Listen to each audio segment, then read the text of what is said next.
Item ಯಾವುದೇ ಇರಲಿ try ಮಾಡಿ Aachi chicken masala. Mandya Basaralu chemical factory tank blast ಪ್ರಕರಣಕ್ಕೆ ಸಂಬಂಧಪಟ್ಟಂತೆ ಸ್ಥಳಕ್ಕೆ ಶಾಸಕ ಗಣಿಗ ರವಿಕುಮಾರ್ ಭೇಟಿ ಕೊಟ್ಟು ಪರಿಶೀಲನೆ ನಡೆಸಿದ್ದಾರೆ. ಗ್ರಾಮಸ್ಥರ ಜೊತೆಗೆ ಮಾತನಾಡಿದ್ದಾರೆ ಶಾಸಕರು.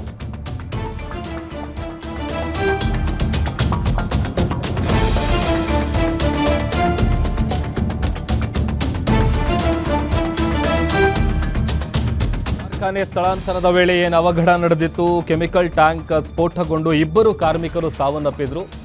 ಈ ಒಂದು ಪ್ರಕರಣಕ್ಕೆ ಸಂಬಂಧಪಟ್ಟಂತೆ ಗ್ರಾಮಸ್ಥರ ಜೊತೆಗೆ ಮಾತನಾಡಿದ್ದಾರೆ ಶಾಸಕ ಗಣಿಗ ರವಿಕುಮಾರ್ ಅವರು. ಈ ಹಿಂದೆ ಕೆಮಿಕಲ್ ಸೋರಿಕೆಯಿಂದ ಜಮೀನಿಗೆ ಹೋಗಿತ್ತು. ಆ ಸಂದರ್ಭದಲ್ಲಿ ಕೆಲ ಜನರು ಅಸ್ವಸ್ಥರಾಗಿದ್ರು. ಹಿಂದೆ ಫ್ಯಾಕ್ಟರಿ ವಿರುದ್ಧದ ಹೋರಾಟದಲ್ಲಿ ನಾನು ಕೂಡ ಭಾಗಿಯಾಗಿದ್ದೆ. ಹೋರಾಟ ಮಾಡಿ ಫ್ಯಾಕ್ಟರಿ ಕೂಡ ಮುಚ್ಚಿಸಿದ್ವಿ ಅಂತ ಮಾತನಾಡಿದ್ದಾರೆ. 1 ವಾರದಿಂದ ಫ್ಯಾಕ್ಟರಿ ಸಲಕರಣೆಗಳನ್ನ ಬಿಚ್ಚಿ ರವಾನೆ ಮಾಡ್ತಾ ಇದ್ರು, ಅಂದ್ರೆ ಸ್ಥಳಾಂತರ ಮಾಡ್ತಾ ಇದ್ರು ಬೇರೆ ಜಾಗಕ್ಕೆ. ಸಲಕರಣೆಗಳನ್ನ ಸ್ಥಳಾಂತರ ಮಾಡುವಂತ ಸಂದರ್ಭದಲ್ಲಿ ಈ ಒಂದು ಅವಘಡ ನಡೆದಿದೆ. ಈ ಬಗ್ಗೆ ಅಧಿಕಾರಿಗಳು ತನಿಖೆ ಮಾಡಿ ವರದಿಯನ್ನ ಕೊಡ್ತಾರೆ. ವರದಿ ಬಂದ ಬಳಿಕ ತಪ್ಪಿದ್ರೆ ಮುಲಾಜಿಲ್ಲದೆ ಕ್ರಮ ಜರುಗಿಸ್ತೀವಿ ಅಂತ ಸ್ಥಳ ಪರಿಶೀಲನೆಯ ಬಳಿಕ ಶಾಸಕ ರವಿ ಗಣಿಗ ಅವರು ಹೇಳಿಕೆಯನ್ನ ಕೊಟ್ಟಿದ್ದಾರೆ.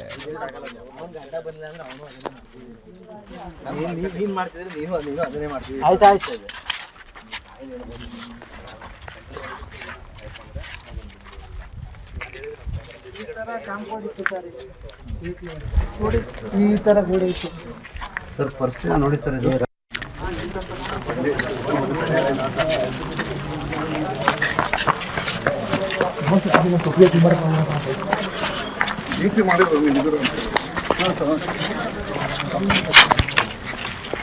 ಲೈವ್ ಮಾಡ್ತೀವಿ.